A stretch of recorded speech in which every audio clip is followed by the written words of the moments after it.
This is the ultimate beginner's guide to Deadlock. What this video is designed to do is give you the knowledge you need to get straight into the game and start playing the game and start having fun. I wish this video existed before I started playing Deadlock all those months ago, but I'm going to give you guys the knowledge because this is actually crucial to the game. Once you understand these concepts, you can take it forward and you will really enjoy the game. So the first place to begin is hero selection, and I'm going to be totally honest here, guys. Pick whatever hero you like the look of, their abilities or whatever. Pick a hero and play. Literally nobody has the experience in this game to shout you down, tell you you're trash. They're not going to do that. You need to just pick heroes. You need to play. This is a MOBA primarily. A lot of people like to say it's pretty much 80% MOBA, 20% shooter. And to be honest, I agree with that. But pick a hero that you enjoy and just start playing the hero and you will get used to that hero. It sounds silly as advice this does, but a lot of people just don't even know what hero to pick to begin with. However, once you've picked the hero, well, let's talk about how you should play the game. So let's begin with the most critical concept in all of the game. That is collecting souls. The more souls you've got, the more items you can buy. The more items you've got, the more power you have got against enemy players. Now, I'm going to show you this gameplay here where what I'm doing is I'm focusing on getting the kills on the troopers and only damaging the enemy hero when he's in a position for me to actually damage him. But what I'm looking to do here is two key things. Look at the health of that minion I've just killed. Notice it was super low health. I'm trying to kill these minions as they are low health. I'm not expending a full clip into them, so I've got no ammo myself to actually take them out. Now, the reason for that is when you are before 10 minutes in a game, every minion you kill or trooper, you get 50% of the soul value on its death. However, the other 50% is contained within the soul orb. If it's a red soul orb, like you've just seen me take out there, it is an enemy soul. So that's from one of your allied troopers. You can see our trooper there's about to die to the side. Didn't actually get the last hit there, or maybe you got the melee hit, because if you melee troopers, no souls will actually emanate from them anyway. But what's happening here, the mini game is I'm looking to kill his troopers when they're low HP and then shoot the soul orbs if he's close by to secure the kill, because I want the full value of the souls. I'm also looking, see I missed that one there, but I'm also looking to see when he kills one of my troopers to shoot the red soul or the orange soul, thus denying him 50% of the value. Now, what is key to understand here is after 10 minutes, then you go into the phase of, well, actually, all of the souls are now contained in the actual soul orb. You do not get souls for simply killing a trooper. Now, let's take a look at the top and take a look at the actual soul values. So I've actually got 1.5k souls.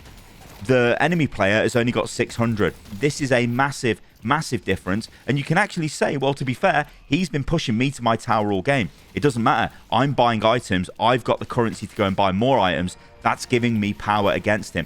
In effect, I can buy 3 500 value items, and I think we should probably talk about items next, because that is a massive concept. So there is a shop in your lane next to your first tower. I'm just going to pause the video here, though, so we can break this down. There's also a shop inside the base, and there are shops on the map, one on each side of the map in the underground areas. However, we don't need to know too much about that at the moment, because what I want to show you is the actual shop itself and what you should be doing with this. Now, this is extremely overwhelming, and remember, this video is designed to be a basic intro, a basic guide to help players much like myself who were just totally overwhelmed when they first picked up this game. I don't want you guys having to spend 30 hours just to understand basic concept like I had to myself. Maybe I'm just an idiot, I don't know. But anyway, the shop, what you're looking to do is when you get 500 souls, you want to buy an item straight away. A lot of the 500 soul items are extremely powerful, even going into mid-game. Generally towards late game or the end game, if you want to call it that, you'll be looking to sort of replace them with higher power items. But anyway, spending 500 souls on the basic items is definitely the thing to do. Now, what I've got here, and again, why I've paused this screen as is if you look, I've got King of Fire Rate, Ultra Gun Bebop. It's a build. So if you have no idea what you're doing, you can just select a build by pressing the Browse Builds button, pick one, and then just follow it if you like. After a while, you'll stop following these guides and you'll start looking at things like, okay, what I should be doing is maybe building a certain item against a certain enemy. Maybe there's a carry on the enemy team doing extremely well, so I need to look at ways I can counter them. But for argument's sake, just to keep this really basic, all I want you guys to do is spend souls when you've got souls. Think of souls like this. The number in the bottom left-hand corner of the screen isn't power. Items are power. You could have 10 billion souls, but if you've not been buying items, you will not have power, whereas the enemy player might be buying items, they will have power. I'm not going to go into detail on item builds and stuff like that. I just wanted to stress you do need to spend your souls as you get them. The very basic thing, like I said, is when you get 500 souls, straight away go and buy an item. The next 500 souls, generally you want to buy another item again for 500. But after that, you can start saving up for maybe slightly more expensive items, or you can keep buying 500 value items if that's giving you, a benefit in the early lane. But it's very complex, and this is something you can make videos on that go for hours and hours and hours in length. But the takeaway here, guys, is just spend your souls. It will give you power. Next up is melee. So there's two different types of melee attack. You've got a very fast melee or a light melee. This is basically instant. So you'll hit whatever's in front of you. You generally do about 60 damage to begin with. Obviously, this can be augmented with items. But then you also have a heavy melee, which sends you flying forward and you glow. Now, the thing to notice with melee is, if this bot just leaves me alone, is you can parry it. It's going to be hard for me to show you this. But basically, if I was charging up this attack, that gives you enough time to read that to then press parry, which is bound to F, which will make you parry the attack. Now, if you parry the melee, it will stun that character, and then you will do additional melee damage to them as they're stunned. So it basically means you'll probably kill him. But there is also another component to melee, which is basically its most used component. Now, as I'm killing these troopers, you'll see that I'm collecting their souls instantly. There is no... what is this guy doing, this bot? Let's kill him. You can also collect just souls straight up by punching, which generally you do want to do after you kill a hero. But basically, these guys down here, if I want to secure all of the souls from the kill, I just melee them and it takes all of it. There is nothing the enemy can deny. So that's pretty much melee explained. Of course, there's tons of items that augment the way melee works. You can get extra melee damage, melee lifesteal, all of that stuff. There's loads of stuff. So what the hell are unsecured souls? Now, this is a different concept, but it's kind of simple to understand. So in this flow here, what's happening in the game is I've pushed away that Abrams player. I've pushed the tower a little bit, but now I'm going to go and do a little bit of jungling. This is one of the easy camps. These are jungle mobs. You basically kill these when you're transitioning between lanes, and also if there's a lull in the combat, maybe I'm just letting my troopers do whatever in this lane, I go and get the souls. But if you look in the bottom left, these are unsecured souls. Now, the way this works is you can notice it's counting down. As time goes on, these souls are added to my secured soul bank, so they can't be taken from me. However, if I die with unsecured souls on my person, they will drop on the floor and enemy players can pick them up. So you've got to remember, if you are killing the jungle camps, the souls are unsecured. You either need to go and spend them as soon as possible, or at least survive until they become secured souls. You can also see on my player model, there is like a ball, an orb. That gets bigger with the amount of unsecured souls that you've got. And obviously that gives players an indication, if they want to kill you, this person might have unsecured souls on them. So moving on from that, let's take a look at the minimap, because let's talk about the actual jungle or creep camps themselves. So these are in different forms.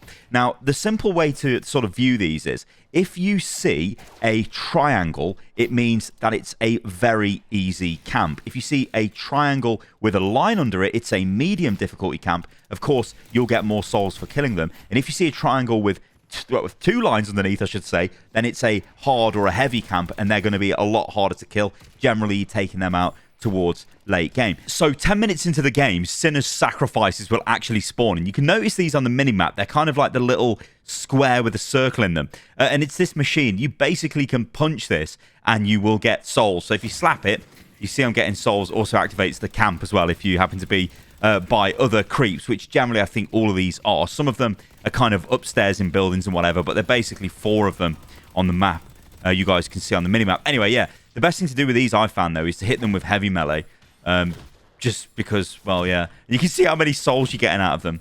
It's absolutely loads. You're taking a lot of damage. But if you've got lifesteal, it kind of doesn't matter. But yeah, a cool way of getting souls. Now, the thing with these jungle camps is, in this game, there is no jungler. There isn't a specific jungle role. All they do is give you some, well, essentially to do, as you're moving from lane to lane. Maybe it's late game, you're pushing different lanes, then you're moving around the map, you're farming some of these just to get additional souls. That's essentially what they're there for. There is no role in this game where you exist purely in the jungle, killing the jungle creep camps. It is not efficient. You do not get enough souls. You need to be in a lane to get as much souls as possible. Think of these as just supplementary income. Let's talk about teleporters. There are 6 of these on the map, and they will transport you to the other side of the map where the other teleporter is. So you'll notice on the minimap there are these little arrows. They are the teleporters. You basically run towards them. You'll see, oh, look, teleporter. Let's go in and have a look. Oh, it's going to take me to Park Avenue. Now, when I'm standing in this, This cannot be interrupted by damage, by the way. So if you're getting attacked, you can still stand in this and teleport. Now, notice I'm the other side of the map. Yes, I can also go back into the teleporter and teleport to the other side again. This is obviously incredibly good if you want to change lane. What we've seen with early meta at the sort of, can we even call it pro level? But I guess we can, like where pro some other games have been playing in tournaments, is generally there'll be one hero in each of the outer lanes, and you sort of use this to quickly get across to the other side. Now, whether that'll remain as the meta, who knows? But yeah, teleporters are something to be aware of because they're highly underutilized. I mean, I always forget they're here, but there's loads, as I say. There's 3 on each side of the map, and they teleport to the other side of the map. Remember earlier when I said about shops? Well, there are actually 2 secret shops that persist on the map. However, they are in, I don't want to say hard to get to locations, but they're in locations where you can get ganked. But anyway, if you look on the minimap, I'm standing right on top of one here,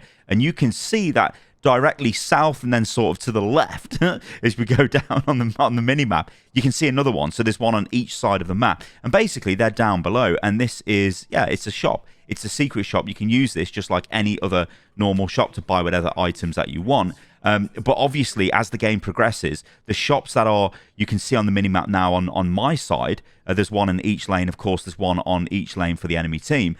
They will disappear as those first sentries are destroyed, or towers, I guess we should be calling them. So let's talk about destructible items and power pickups. So there are 2 different destructible items that you can go through. So basically, there is this golden idol, I'm going to call it, because that's kind of what it looks like. It looks like an urn, something you, I don't know, find in a cemetery or whatever. These contain power-ups, permanent power-ups inside them.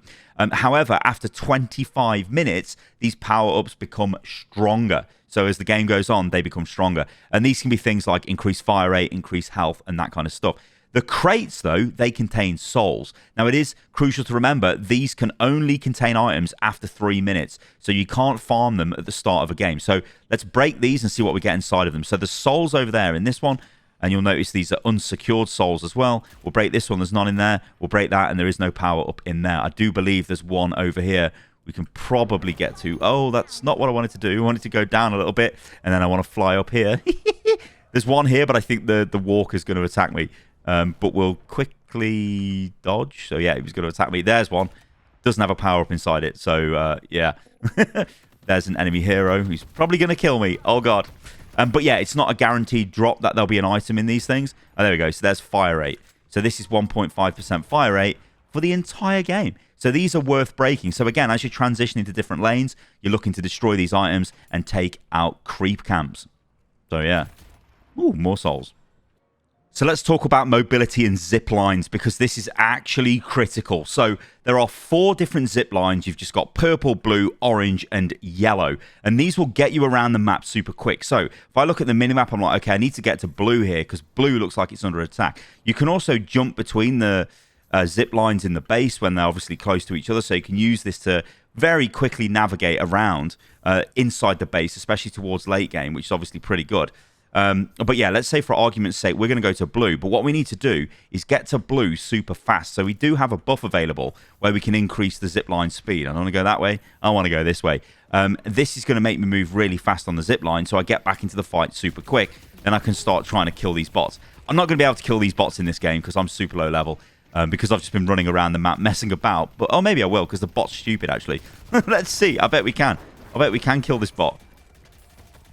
Come on, McGinnis. Yeah, McGinnis is just literally feeding. But there you go. Yeah. Well done, McGinnis.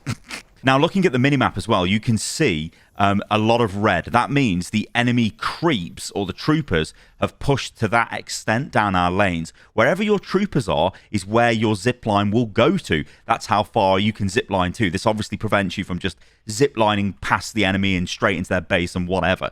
But it is critical to understand the way ziplines function. If you're on a zipline as well and you get attacked, you will drop off it and you will be stunned, which is obviously not great. But still, very good players will use zip lines in the middle of combat just to get around. And you can see that the zip line speed boost is on cooldown. I think it's 360 seconds, the cooldown of it is, so you just can't spam it all of the time. It's also to note as well, if you've got the Rejuvinator, you do move faster on the zip lines. But yeah, look, it's allowing me to move around into this area, so I can see these guys. I'm going to move around and get this, root that guy. Probably should have reloaded before I did that. Get the kill. go into range of the turret standard. Don't even have all my abilities. Oh, there's my ultimate. Okay, let's maybe have a... Let's try and snipe this guy. Got no items, doing hardly any damage. You know how it is. Actually, look, he's just feeding his brain out. But remember, the AI is actually terrible in the game at the moment. And in fact, there is even a disclaimer saying it is terrible. But yeah, those are the zip lines. Be aware of them because you need to use them to move around the map really fast. So this is a phase wall. I've seen people call them cosmic walls. I've seen them called cosmic veils. Line of sight blockers. People have even called them bushes. But basically, these have got a dual function. So if you are on the grey side, you cannot see to the other side. You can see the map, but you cannot see any movements of anything enemy related. However, if you're on the other side, you'll notice it's got a rainbow effect. It still obscures vision a little bit, but we can see through this, and you can see, look, there's some of the troopers moving down. So obviously you can use this to gank. So if I'm on this side, this is a very good position for me to be in because enemies on this side cannot see where I am. So it allows you to set up ganks. It's pretty strong. These are obviously all over the map as well. And if you're standing right on it, you can just see straight through it as well. These are power-ups that spawn on the map. And if you look at the mini-map, you will see there are 2 circles, white circles. They show where they spawn. Now, as for what these abilities do, I'm going to throw you over to a different video that I've made for YouTube Shorts, but I'm going to show you the longer version of it just to break down exactly what they do. But they've got different modifiers, different effects, but they're definitely worth collecting. Did you know in Deadlock there are 4 temporary buffs that spawn on the bridges in the map? Let me explain what these do. So gun, this will give you plus 40% clip size and plus 20% fire rate for 160 seconds. Casting will give you plus 20% cooldown reduction and plus 25 spirit for 160 seconds. Survival will give you 400 max health and plus 1% HP regen for 160 seconds. And finally, movement gives you plus 2 stamina, plus 3 spirit, and I believe plus 30% stamina regeneration, and also plus 50% zipline boost for 160 seconds. And these spawn every 5 minutes on the map. Let's talk about the soul urn. So this is the spawn location at the moment. Now the soul urn will actually spawn either side of the map, but it's about to spawn here. So we're going to get rid of these enemy players. Again, this is just bots. So you see, it's spawned. Let's get rid of this trooper. Maybe get rid of this haze. This Mo and Krill bot, though, has actually got the item on them. And you'll notice, while you're carrying the soul urn, you cannot actually fire your weapons. Now, what you need to do with the soul urn is run to the other side of the map. I don't know why this guy's literally running through mid-boss. We'll talk about that in a second. Actually, I guess I'm literally running through mid-boss. So, whatever. But if you can look on the minimap, there is a green square. That's where you need to take the soul urn to. Now, everybody on the team will get bonus souls when you do this, but the person delivering it, so our Mo and Krill, actually gets, I think, 25% extra souls and an ability point. So, yeah, we collected it. Or we should have done. Actually, no. It looks like our Mo and Krill just dropped it there, and then our Paradox did it. But, yeah. We got the souls. Next up, let's talk about mid-boss or Roshan or the Baron, whatever you want to call it. Obviously, if you're a League player, it's Baron, it's Roshan if you're a Dota 2 player. But basically, this is the big boss that spawns in the middle of the map. We call it mid-boss. The game calls it mid-boss. It's mid-boss. Anyway, it's got a few special requirements. So you have to be on top of this thing to do damage to it. You've got to be in the pit. Now, you need to do quite a lot of damage to this. This prevents you from killing it very early in the game. Obviously, it gets easier to kill it as time goes on, as players have got more items. Now, it spawns at 10 minutes in. You can totally kill it at 10 minutes in, but it's going to take your whole team to do it, and it could cause a massive fight where the enemy team could come in and steal the Rejuvinator. However, once you pass the little DPS check, that's denoted by the kind of little orange bar, you then go into its health, you reduce its health to 0, and then the Rejuvinator starts to descend. Now, this is sort of like a big crystal. As it comes down, you need to heavy melee the crystal, and it will apply the Rejuvinator buff to your whole team. It doesn't matter where the players are. Now, this can be stolen, so an enemy player can be waiting for you to kill this thing. As it drops down, they can run in and punch it and nick the buff, so you've got to be careful. But essentially what this does is it gives you a 50% faster respawn rate for one death. Interestingly, it used to be an instant respawn, but that got changed a while ago. It also gives all players on your team a fire rate increase, so you fire faster, which obviously is pretty powerful, especially in this game. And it also makes your troopers stronger. I believe it gives them 50% extra health. But remember, guys, the game is still in alpha. A lot of this stuff can change, but it is very good to have the Rejuvinator active. Also, the buff lasts for 3 minutes, and then it's gone. Let's talk about movement, because this is such a critically key skill in this game. Once you master it, you'll be able to get around the map super fast. And you can see, even I haven't mastered it. I'm actually terrible at it. But anyway, movement, there's a lot of different things to understand. So firstly, you've got a double jump. Every movement ability uses a stamina bar. You can see that in the middle of the screen. I've got a lot of stamina here on Vindicta, basically because I've purchased superior stamina just so I can show you guys all of the movement. So you can dash in a direction, which obviously is super strong. I'm just literally hitting shift and a direction for this because it's going to make you harder to hit. I am getting pushed here by Abrams, so I'm just going to run away like a coward. Is he coming to kill me? Please, Mr. Abrams. Anyway, the other thing which is crucial to learn is the sliding dash. So if you press shift and then jump, but you have to hit jump as the bar glows blue, you do a shift dash. This is the fastest way of moving around the map, spending 2 movement points or 2 stamina points. Now, the other movement I kind of want to show you guys is if you're up in the air, which I can do... Go away, Hayes. Which you can do quite easily with Vindicta. This is why I've selected the hero. So I'm just going to fly up a little bit here. Say I'm in the skybox and drop down, and I'm going to double tap crouch, so double tap control, and you'll notice that I move down quicker. And again, that uses stamina. But of course, you can join this all together to do all kinds of mad stuff. Also, where there's ramps, you can slide. So that's not the right key. That is dashing forward. If you crouch down ramps. I'm going to leave that in the video, whatever. Well, screw these guys. But if you crouch, you'll notice that I'm comboing together quite a few different things there. So I'm sliding down. I'm sliding down. I'm dashing, jumping, double jumping in the air, dashing in the air. Now, I can only double dash in the air, I should say, because I've got superior stamina. Because this increased the number of air dashes to 2 instead of 1.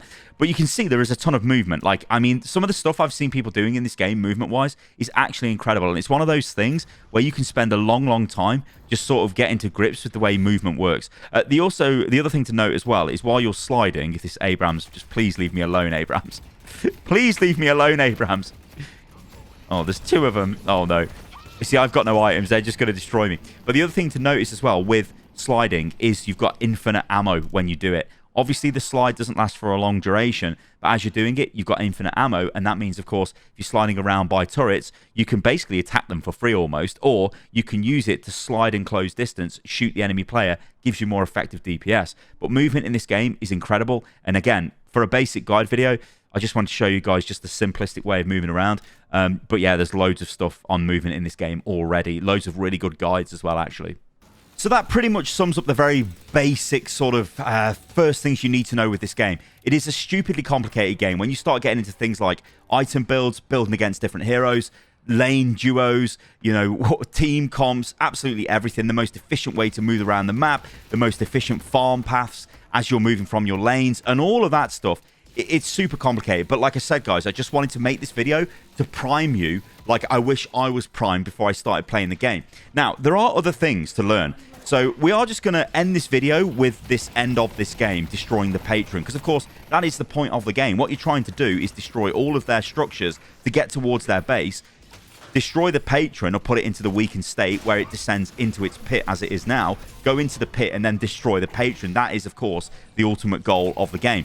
Now, the different phases of the game, and you'll see people talk about things like early game, that is obviously at the start of the game in lane. Then you've got mid game, that's generally as the first towers are destroyed, and there's a lot more sort of fluidity and movement between the lanes. And then late game is when you're pushing towards the enemy's base to try and take them out. You can see here we're going to move now to the enemy base to try and take them out after they were fighting in our base. But things get really fast towards the end of a game. This is a long game. We're 34 minutes into the match here. Obviously, I've got a ton of items. I think I've got a massive load of farm compared to the enemy team in this game. Anyway, I've got like 38,000 souls. And you might see that referred to as net worth as well. So the number under the character's portrait is the amount of level, effectively, you've got. So the more souls you've got, the higher your character's level, and the higher the more items you should have. And I haven't really touched on it too much in this video, but character leveling is another thing as well. As you're leveling your character, you're looking at things like you're getting ability points, which you can then spend to augment your abilities. You can see I've got 4 ability points available at the moment, which I could spend on abilities if I want to, and they cost different values to upgrade them. But you also just get straight up power increases to your character. But again, that's different for every single character, so it's hard to cover it in like a basic guide video. But I hope this has been helpful, guys. If it has, let me know what you think about this in the comments below. I've been playing a ton of this game, and it's awesome to be able to make videos on it finally. But it is so complicated. There's so many systems in the game. I almost feel like I want to learn the game with you, and that's sort of the place I'm at the moment.